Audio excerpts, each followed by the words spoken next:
Hi and welcome, it's Gene from maverickstar Observatory. Good afternoon. Guys, we're going to be looking at some data a little later on in the video, fresh in from Hong Kong. One of our superstars over there, Tony, has sent us some data. She's also given us a heads up on the fact that there might be a little bit data delayed on the next batch, and that's because of the current crisis with COVID-19 and Tony going back to Australia. So big thank you to you, Tony. Hope all goes well with you and your family. And the other thing I wanted to do just before we hit the road running is thank a few people who over the last few days have really stepped up to the line and give our observatory a little bit of much needed support. And not only is this one of the worst times for us to raise money because of Christmas and everyone wants to splash out on the families, and money is tight at this time of the year in any case, but we've also got the impact of COVID-19 which is really doubling down on us and slowing things down dramatically. But nevertheless, we still deliver the news on the hot topic, the magnetic pole reversal, and the implications that are following that. So I just want to quickly thank, before we go on, Elizabeth, Chris, John, Jan and Cole and Jonathan. Guys, big thanks for your support. It's all I can say. And please, if anyone else wants to step forward at this time, now is the time. Really it is. It's the worst time of the year for us. That's all I'm going to say. But look at this. Another cyclone hits Vietnam and is putting 160,000 human beings in a food crisis. And it won't just be the people that are affected that are living on the spot. It will be the agricultural production which is being affected, and it will also mean that the imports and the exports of staples like rice will be affected. So it's coming home to all of us. But this is the fourth one, and it won't be the last. It might not be the last for October, but certainly when we go into November next month, we're going to probably see more of these cyclones take place in Vietnam and other parts of the world. A little bit later on, we're going to have a look at the North School live web update on the jet streams. We'll just take a look at those and see if we can see why Vietnam is being hammered at the moment with cyclone after cyclone. So guys, again, this is because of extra cosmic rays in the atmosphere causing those jet streams to intertwine from the subtropical and the polar jet streams, and as a result we are going to get flash floods, cyclones, droughts in places where the jet streams don't push those warm and humid and sub-zero temperatured airs together, and it's going to cause what is commonly described as climate chaos, and that's what we're witnessing right now. So let's have a look at the China data that Tony sent us in. We'll have a little talk about that. Let's go for it.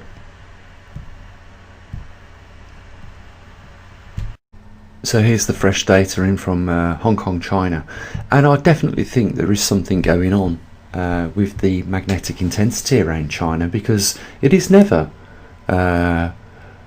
stable. It fluctuates. We can see it's slightly dropping off from 17 microteslas. I know it's not exactly 17 microteslas. We just use the left-hand scale as a guide on all our magnetometers, even though the east and west coast of Australia are falling in line around the 60 microtesla mark on the right, on the left-hand column. But we can see a rise and a fall. We can see some sporadic activity. There's a couple of anomalies there I think we should really be looking into over the next few weeks.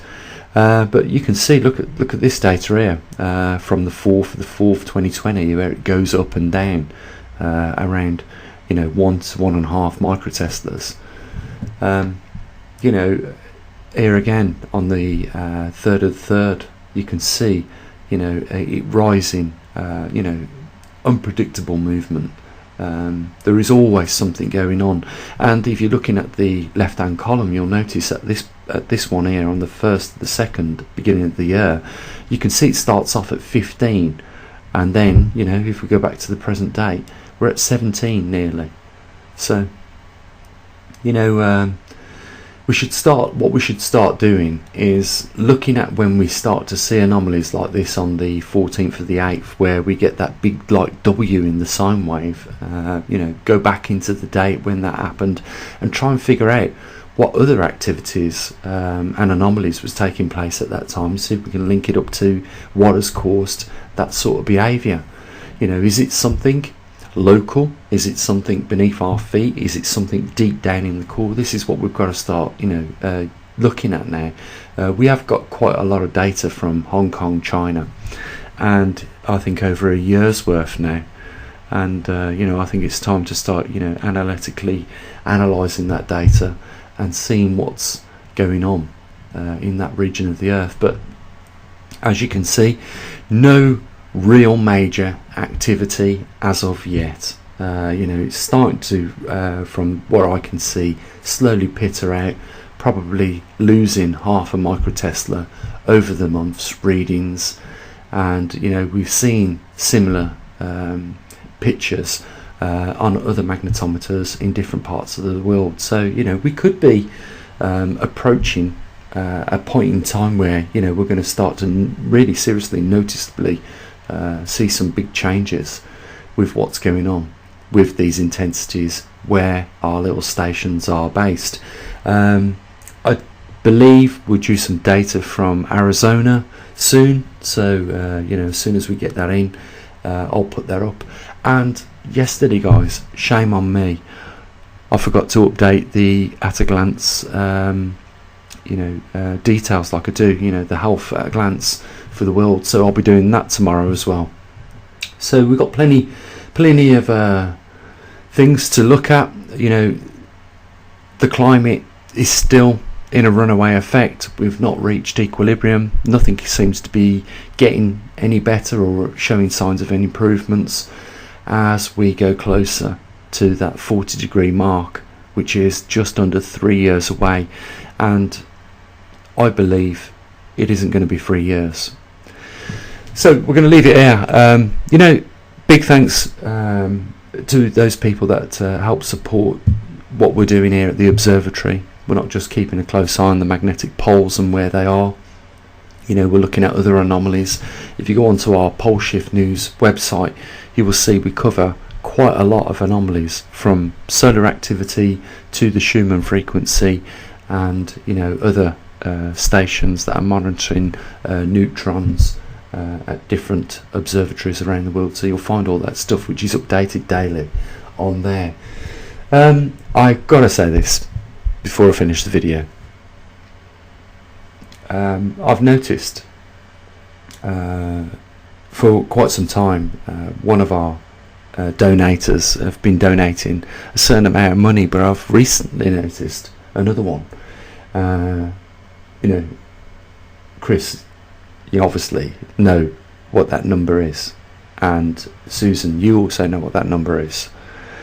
And you know, I would be really interested what compels you to donate that sum. I think what we need to do is open a bit of dialogue between us, because I know what that number obviously means, and I got an inkling that you know what that number means also. But I would like, you know, at some point for us to, you know, open a bit of dialogue with each other and just confirm that. I do believe that there is a reason why you have donated that certain amount, and why that number is important to you. It's probably just as equally important to me, but I'd be really interested to have your viewpoint on that. So I think what we're going to do over the weekend is drop you an email, guys, and like I say, open a bit of dialogue, and I want to get your thoughts on that number. It is a special number. For those of you that are probably wondering, what the hell is Gene talking about? I'm talking about a number that's mentioned in the Bible, and that number is 144. And we all know, if you've been following me about the universal equation. That number also adds up to 9 in numerology. 1 plus 4 plus 4 is 9, but it's also a number that's mentioned more than once in the Bible. Just to give you a quick, if you're interested, a quick heads up on that. First of all, it's mentioned about the 144,000 servants that are marked in the forehead, and this is at the time of tribulations, end times, conveniently. And it's also mentioned as well in the foundations of that wall that surrounds the descending bride, which I will give you my opinion on, can only be what we would call today, if we saw an object of any size descending from the heavens and it had a wall around it, we would describe it as a UFO, wouldn't we? So it was measured at 144 furlongs by, I believe, the measure of the man that was of an angel of some sorts. That's what it says in the Bible in any case. So it's a special number, and I know that Chris obviously is aware of that, and I believe Susan's aware of that as well. Maybe we all have something in common, who knows. But not taking anything away from anyone that helps support our observatory. It's all special at this point in time. We really are watching things happen, and these things are starting to increase, in my view, in velocity. They're coming faster and faster, and you can only wonder, can't you, what times we're living in. So I think the only thing to say, guys, here at this point is there is a link there. If you want to support us at one of the most difficult times of the year, there it is. It's not just a difficult time because it's Christmas coming, it's also COVID-19 and all that crap and rubbish that follows with it. And you might not think it's real, or you might think it's real, but at the end of the day, I will agree on you on one thing: the policies that are implemented as a result of that definitely affect us all. So the link's down there if you want to support us or become one of our patrons. It's up to you. But the main thing is we keep doing what we do. We keep the train on the track. That's it, as far as I'm concerned. That's what we need to do, and we need to keep a close eye on what's going on with the magnetic poles of our Earth and solar activity, because both of those influence cosmic rays in our atmosphere, and as a result they slug and slow down the jet streams. And there you are, guys. So tune in tomorrow. I'll have the Earth Alpha at a glance, all the data collected for you, and we'll continue doing what we do. But the link is there if you want to support us. As always, guys, look after your loved ones, take care of yourselves, and also what I usually do, bye for now.